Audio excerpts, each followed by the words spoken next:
ఈ పండక్కి sweet shops లో దొరికేటటువంటి సూర్యకళని ఇంట్లో ఈజీగా చేసుకుని అందరినీ సర్ప్రైజ్ చేద్దామా? దీనికోసం గిన్నెలో మైదా పిండి, ఉప్పు, నెయ్యి వేసి కలుపుకొని కొద్దిగా నీళ్లు పోస్తూ పిండిని కలుపుకోవాలి. పంచదార పాకం కోసం గిన్నెలో నీళ్లు, పంచదార వేసి కరగనివ్వాలి.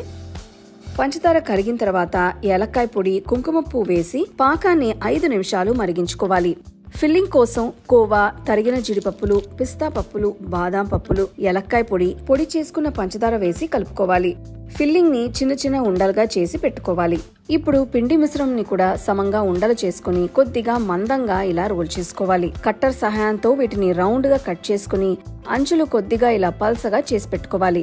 కోవా మిశ్రమం ఉండను తీసుకుని ఒక దాంట్లో పెట్టి పైన ఇంకొక దాంతో క్లోజ్ చేసుకోవాలి. నెమ్మదిగా అంచులు రెండిటిని కలిపి ఇలా నేను చూపించే విధంగా ఫోల్డ్ చేసి పెట్టుకోవాలి.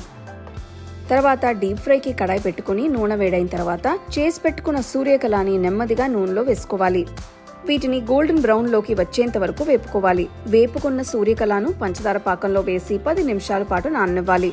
తర్వాత వీటిని ప్లేట్లోకి తీసుకుని పైన కొద్దిగా తరిగిన పిస్తా పప్పుతో గార్నిష్ చేసుకుంటే భలే టేస్టీ అయిన సూర్యకళ రెడీ. చేసిన వెంటనే బాగా వేడివేడిగా తింటే అబ్బా అద్రింది.